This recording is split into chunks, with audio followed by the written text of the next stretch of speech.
تو نبی پاک صلی اللہ تعالی علیہ وسلم نے فرمایا اگر میں نے بتا دیا، کہنے لگا اگر آپ نے بتا دیا تو میں کلمہ پڑھ لوں گا۔ حضور نے فرمایا میں نے بتا دینا ہے پر تو نے کوئی نہیں پڑھنا، میں بتا دینا ہے۔ کہ بتائیے، تو حضور نے فرمایا چل سودا کر لیتے ہیں، اگر جو تیری مٹھی میں ہے وہی بتا دے پھر تیرا کیا خیال ہے؟ تو نبی پاک صلی اللہ تعالی علیہ وسلم نے کہا کیا بھائی ابو جہل کی مٹھی میں؟ تو اس کی مٹھی میں کنکر تھے، کنکروں نے کلمہ پڑھنا شروع کر دی۔ جب کنکروں نے کلمہ پڑھا، پتھر تھے وہ، انہوں نے کلمہ پڑھا، ابو جہل نے وہ کنکر زمین پہ پھینکے، کہنے لگا اوہو تیرا جادو تو پتھروں پہاڑوں پہ بھی چلتا ہے۔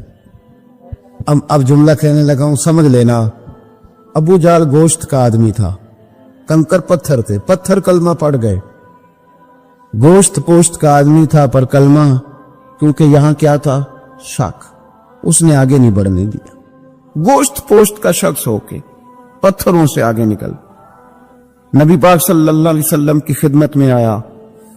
بلکہ وہ جو یہودی والی روایت ہے اس کے پس منظر میں بھی بعض محدثین نے لکھا ہے، اس کو بھی اسی نے بھیجا، کہنے لگا جاؤ نبی پاک سے جا کے کہو اگر وہ درخت آپ کا کلمہ پڑھے تو میں بھی پڑھ لوں گا۔ درخت، اب درخت ہوتے تو جاندار ہیں پر کلمے تو کوئی نہیں نہ پڑھتے۔ درخت سے بھی تو انسانوں سے کلمہ پڑھنے کی بات، اگر درخت پڑھے تو میں پڑھ لوں گا۔ نبی پاک صلی اللہ علیہ وسلم دور بیٹھے تھے، درخت دور تھا، اور امام سیوطی علیہ رحمہ نے لکھا ہے درخت بھی کیکر کا تھا۔ نبی پاک صلی اللہ علیہ وسلم نے فرمایا اس یہودی سے کہ تو جا کے درخت کو کہہ کہ تجھے نبی پاک بلاتے ہیں۔ فرمایا میں گیا تو پھر تم نے کہنا جادو کر کے بلایا ہے۔ احتیاط بھی کی، ہر چیز آنکھوں کے سامنے رکھی، تو جا کے کہہ کہ تجھے بلاتے ہیں۔ وہ بندہ گیا، جا کے کہنے لگا، اور امام سیوطی نے اس کو لکھا ہے، کہنے لگے اس نے نبی پاک کا نام بھی نہیں لیا، کیونکہ ابو جہل اینڈ کمپنی کو پتا تھا کہ مصطفیٰ کے نام میں بھی بڑی برکت، خالی نام بھی نہیں لیا۔ کہنے لگا درخت وہ جو سامنے بیٹھے ہیں نا وہ تجھے بلا رہے، نام نہیں لیا حضور کا، وہ جو سامنے بیٹھے ہیں نا، جاءت لدعوتہ الاشجار ساجدۃ۔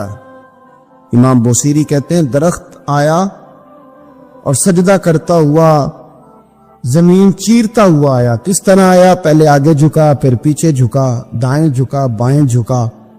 یہاں بھی لکھنے والوں نے لکھا ہے کہ وہ نہ درخت اپنی جڑیں اکھیڑ رہا تھا، جب چلنا تھا نا اس نے حضور کی طرف آنا تھا تو آگے دائیں بائیں ہوا، جڑیں اکھیڑ رہا تھا۔ لیکن ہمارے استاد جب ہمیں یہ روایت پڑھایا کرتے تھے تو کہتے تھے جڑیں نہیں اکھیڑ رہا تھا، جب اس نے سنا مجھے نبی پاک نے بلایا تو اسے وجد ہو گیا تھا، وہ جھومنے لگ گیا تھا، جھوم رہا تھا، حضور نے مجھے بلا لیا، جاءت لدعوتہ الاشجار ساجدہ۔ تو درخت آیا، اس نے آ کے نبی پاک کو سجدہ کیا، لکڑی کا بنا ہوا درخت ہے، سجدہ کیا۔ سجدہ کرنے کے بعد درخت اٹھا اور اٹھ کے اس نے نبی پاک کا کلمہ پڑھا۔ وہ جس کو ابو جہل نے بھیجا تھا نا یہودی، وہ درخت کی حالت دیکھ کے کلمہ پڑھ گیا، وہ کلمہ پڑھ گیا، لیکن یہی بے ایمان کہنے لگا اوئے ہوئے ان کا تو درختوں پہ بھی جادو چلتا ہے۔ لا ریب فی، شک قرآن پاک میں، لیکن اگر بندے کے دماغ میں ہو اس کا علاج ہے کوئی، ادھر ہی شک بیٹھ جائے۔ کوئی سادی مثال دیتا ہوں کہ سامنے دیوار صاف ہو لیکن گرد اگر آئینے پہ پڑی ہو، دیوار صاف کرنی چاہیے کہ اینک کا شیشہ صاف کرنا چاہیے؟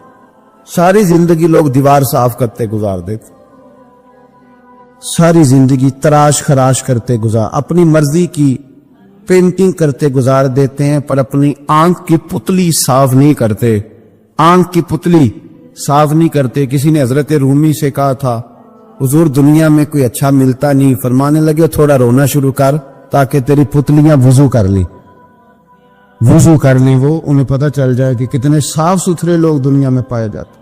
تو بھائی شک، ابو جہل پھر آ گیا، کہنے لگا اگر آپ چاند کے 2 ٹکڑے کر دیں تو میں کلمہ پڑھنے کو تیار۔ اچھا یہاں بھی بڑی مزے کی بات ہے، اللہ نے پہلے کہہ دیا نبی پاک کو کہ ان الذین کفروا سواء علیہم انذرتہم ام لم تنذرہم لا یؤمنون۔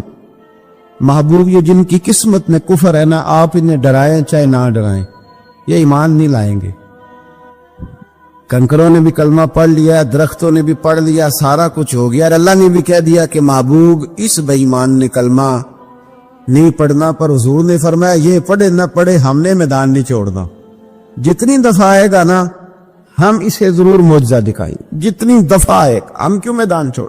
آگے کہنے لگا جی اگر چاند کے 2 ٹکڑے کر دے تو اقتربت الساعۃ وانشق القمر، تو نبی پاک صلی اللہ علیہ وسلم نے انگلی کا اشارہ کیا، چاند 2 حصوں میں بٹا۔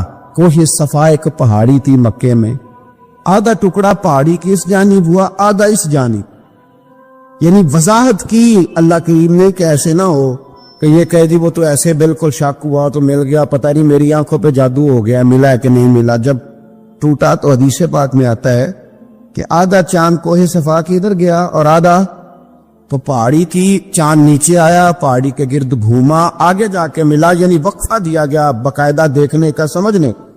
پوری دنیا میں جتنے لوگ اس وقت چاند دیکھ رہے تھے، ہندوستان تک روایتوں میں ملتا ہے کہ لوگوں نے گواہی دی کہ ہم نے چاند ٹوٹتے دیکھا ہے۔ زمانہ مان گیا، لوگوں کی چیخیں نکل گئیں، لوگ قدموں میں گر گئے، اور وہ جس کے دماغ میں شک تھا نا وہ نہیں مانا، شجر و حجر پہچان گئے، پر انسان کی نظروں میں شک ہی رہا۔ دنیا میں سب سے مجبور، کمزور، بزدل، کم فہم بندہ وہ ہے جس کے دماغ میں شک ہے، سب سے کم فہم آدمی، اس کی فراست روحانیہ 0 ہے، وہ ایک ناکام شخص ہے، اس کو کسی پہ بھی شک پڑ جائے، کسی پہ بھی۔ ہم نے دیکھا ہے جو عورت اپنے مرد پہ شک کرنے لگ جاتی ہے اس گھر کا کوئی علاج ہی نہیں ہوتا، جو شکوہ کرتی ہے روٹی کا، پیسوں کا، وہ کسی دور میں مسئلہ اس کا حل ہو جاتا ہے، جو نافرمان ہوتی ہے اس کا بھی مسئلہ کسی نہ کسی زمانے میں حل ہو ہی جاتا ہے۔ یہ جس کو شک پڑ جاتا ہے نا، شک، اس کا مسئلہ قیامت کی صبح تک حل نہیں ہوتا۔ اگر مرد کو شک پڑ جائے اس کا مسئلہ بھی کبھی زندگی میں دوبارہ حل، یاد رکھیں یہ جو شکوک و شبہات ہے نا، قرآن پورا شکوک و شبہات کا ازالہ کرتا ہے، کافر کے سوال کا جواب دیتا ہے، منافق کے سوال کا جواب دیتا ہے، قرآن مجید ہر ایک کی تسلی کراتا ہے، لیکن شروع میں بتا دیا کہ لا ریب فی، شک والی گنجائش اس میں۔ لوگ آج تک شک کر رہے ہیں کہ اللہ کا کلام ہے کہ نہیں، آج تک لوگ کہیں تو میرے بھائی شکوک والی زندگی کمزور ہوتی ہے، شکوک والی، عقل مند لوگوں کی زندگی کمزور زندگی ہے۔ صحابہ کرام عمل والے لوگ تھے، وہ بحثوں میں الجھے رہتے تو عمل نہ کر پاتے۔ ہمارے ہاں نا بحث ہوتی ہے جس مسئلے کا کوئی تعلق ہی نہیں، الجھنوں سے نکلنے، عمل کا رستہ، بحث جو ہوتی ہے یہ عمل کا رستہ روکتی ہے۔ عقل مند نہ بنے، فرما بردار بنے میرے بھائی۔ شکوک و شبہات والی جو لائف ہے، لیکن نا انبیاء کرام علیہ السلام کے بارے میں شکوک و شبہات ہیں، اولیاء عظام کے بارے میں۔ اب ایک نیا شک پیدا ہو گیا ہے کہ فیض ملتا ہے کہ نہیں ملتا۔ ہم نے فلانے ولی کو دیکھا نہیں، ساری زندگی اس کا نام لیا، فیض ملے گا کہ نہیں؟ غوث پاک کو دیکھا نہیں، ساری زندگی قادری کہلایا، فیض ملے گا کہ نہیں؟ خواجہ اجمیر کو دیکھا نہیں، چشتی کہلائے، فیض ملا کہ نہیں؟ صابر پیا کو دیکھا نہیں، صابری کہلائے، فیض ملا کہ نہیں؟ او خدا کے بندے، فیض وہ چیز ہے جو نظر نہیں آتی پر محسوس سب سے زیادہ ہوتی ہے۔ ملے تو حضرت اویس کرنی بھی نہیں تھے نبی پاک سے، وہ بھی نہیں ملے تھے، ملاقات ان کی بھی نہیں ہوئی تھی۔ کیا کہو گے؟ ملاقات نہیں ہوئی، لیکن فیوز و برکات کا یہ عالم ہے کہ میرے محبوب نے فرمایا وہ دعا کرے گا تو اللہ میری امت کی بخشش فرمائے گا۔ تو آپ ہمارے صوفیاء میں ایک سلسلہ اویسیہ ہے، سلسلہ اویسیہ میں اکثر ملاقات نہیں ہوتی، اکثر نہیں ملاقات ہوتی بغیر دیکھیں نا، آپ جب کسی کا نام جپتے ہیں، جب کسی کا نام لیتے ہیں، جب اسی کا ذکر کرتے ہیں، جب اسی کے تذکرے میں رہتے ہیں تو اللہ تبارک و تعالیٰ کے یہ جو کامل لوگ ہوتے ہیں یہ متوجہ ہو جاتے ہیں، ان کی توجہ ہوتی ہے۔ اور خود سرکار نے فرمایا دو آپس میں محبت کرنے والے، ایک مشرق میں ایک مغرب میں، قیامت کے دن اللہ دونوں کو جنت میں اکٹھا فرما دے گا۔ یہ کیا بات ہوئی کہ ہر بات میں شک کرنا کہ جی وہ فلانے سے ملاقات ہی نہیں ہوئی؟ تو کس طرح بھئی، ملاقات ایک الگ چیز کا نام ہے، ملاقات ایک الگ شے کا نام ہے، اور فیوز و برکات ایک ہے۔ اللہ سے ملاقات ہوئی ہے، رزق دیتا ہے کہ نہیں؟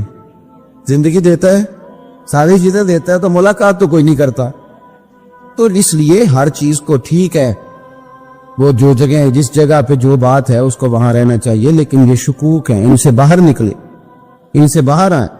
اولیاء اللہ کا جو فیضان ہے، ان کی جو محبت ہے، ان کے جو طریق، حضرت سلیمان بن بشار رحمت اللہ علیہ بزرگ گزرے ہیں، وہ کہتے ہیں میرے پاس، میں بڑا خوبصورت تھا، جوانی میں دین کی تھوڑی سی خدمت کرتا تھا، تو ایک عورت آ گئی، اس عورت نے میرے ساتھ کچھ مجھ سے مانگا، مطالبہ کیا، تو میں نے کہا کوئی بھکارن ہے۔ میں نے جب اس نے نقاب اوڑا ہوا تھا، جب میں نے اس کی طرف پیسے دینے کے لیے، خیرات دینے کے لیے کوئی چیز بڑھائی، تو اس نے چہرے سے کپڑا ہٹایا، میں نے نظر جھکا لی، کہنے لگی سلیمان میرا رنگ روپ تو دیکھ، میں کتنی خوبصورت ہوں، میں تیری محبت میں گرفتار ہو گئی، خدا را میں اپنے آپ کو تیرے حوالے کرتی ہوں۔ آپ فرماتے ہیں جب اس کے نیت اور ارادے میں اور لفظوں میں نے فطور دیکھا تو میں استغفر اللہ پڑھتا وہاں سے بھاگ گیا، اتنا دوڑا کہ میں بصرہ سے باہر نکل گیا۔